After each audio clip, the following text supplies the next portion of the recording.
I haven't finished the applique on Black 4 yet, but I wanted to try and take a video and show you guys how I position and applique the diamonds in the corners.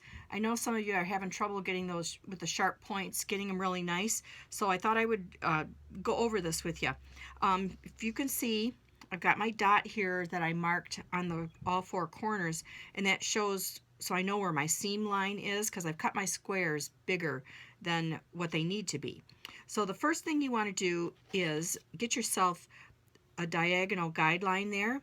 So I just bring the block diagonally like this. I can see where my mark is, and I'm just going to finger press this just up a little bit further than what the length of your diamond shape is.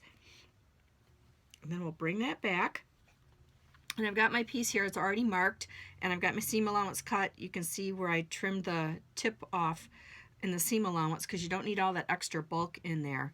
And I just use a straight pin, and I'm going to come in right on my marked line. And I've decided that I'm going to have the tip of my diamond be like 1/8 of an inch back from the seam line to give me a little bit of fudge factor. So I'm going to also take this pin and I'm going to insert it on that finger pressed fold line 1/8 of an inch back from my marked corner, which I'm hoping you guys can see here. It's hard to tell when I'm filming this with the iPhone.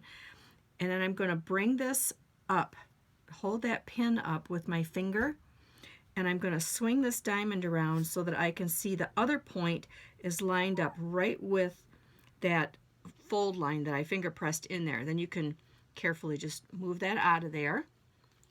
And then I'm going to take my applique pins, and you want to get at least 3 of them in here. I don't always use 4 because this piece isn't real big. So I try to always have one though on the side I'm stitching on.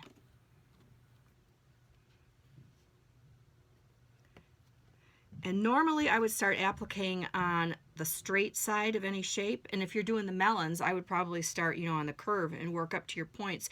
You may want to do what I'm going to do with this, even if you're doing the melons shapes, and that's to start at the tip. And the most important one that I want to be sure is right is this one that's down by the seam line where you're going to have those 4 coming together. So I'm stitching standing up, so bear with me. I'm going to start by taking the seam allowance on the tip, and I'm going to use my needle and I'm going to fold it back, and I'm making sure that that's lined up 1/8 of an inch away from my mark for my seam line. And rather than hiding the knot from my thread in the seam allowance, I don't want that knot in there adding any bulk. I am going to come up from the back this time, and I'm coming up right in that point.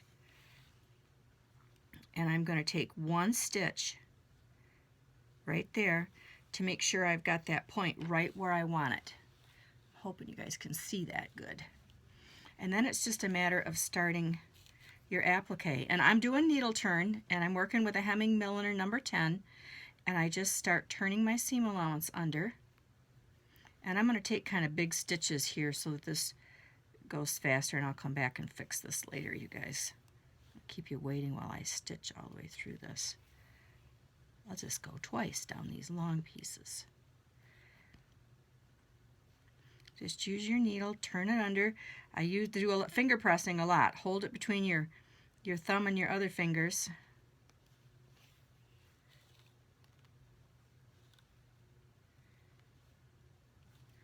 Stitch down this side. My seam allowance is just over 1/8 of an inch, and you can see that in the still pictures that are in the tutorial on the website. Now these side corners, the points on these, they aren't generally going to give you any trouble because you're just going to, the angle is not so sharp. So you're just going to stitch down to where you meet your drawn line and turn the corner.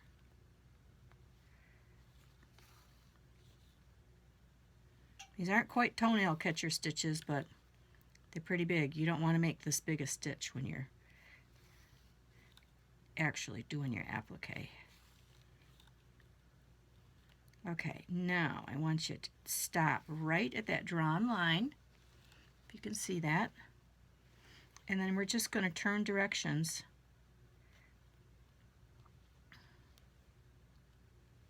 And you want to take your stitches pretty close together when you're at these points. When you change directions, just make sure you've got that corner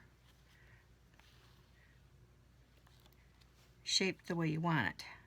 And then start down the second side.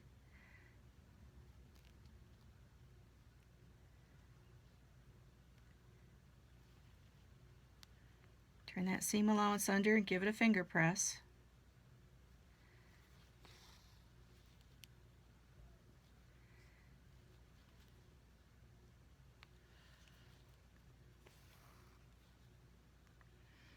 I'm also stitching standing up. I gotta admit, it feels kind of strange. I'm not used to doing it, although I've been practicing lately while I watch Violet, so I get a little extra stitching time.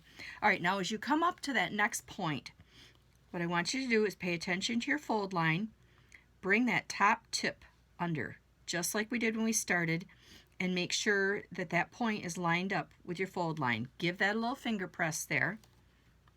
And then turn your seam allowance under if you need to.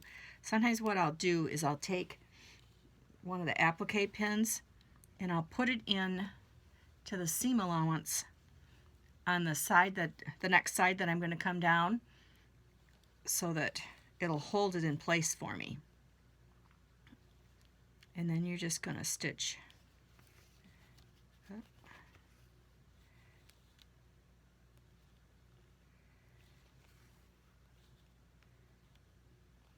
right up to the top. Keep your stitches close together as you approach that point, and then you're going to take a stitch right into that point. Come out and take one stitch, one extra one right into that tip to hold that into place. Then you can take that pin out if you put one in there, and then you're just going to snug that seam allowance under there. And if you cut your seam allowances too big and you're having a hard time getting that turned under, you can flip the piece back and trim the extra seam allowance from the first side to give yourself some room. But if you cut them just over 1/8 of an inch, you really should not have any trouble doing that. So then you're just going to start down that next side. As you can see, I've got some stray threads there. I'm just going to tuck those under. And we're just going to jump along this side really fast.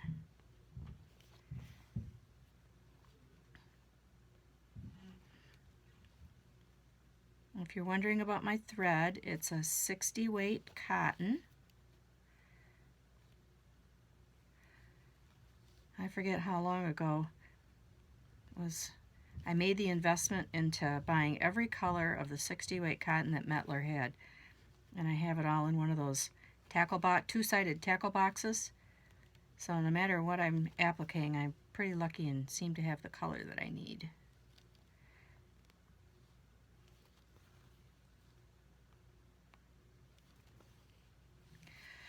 Okay, let's turn this corner and get back up to that tip so you can see the ending here.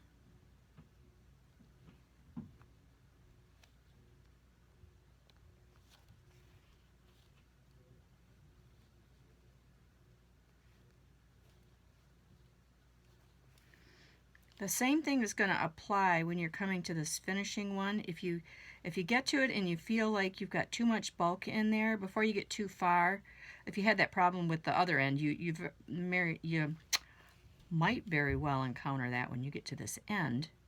Just flip it back and trim some of that seam allowance. Just be careful you don't trim so much that it's going to come out.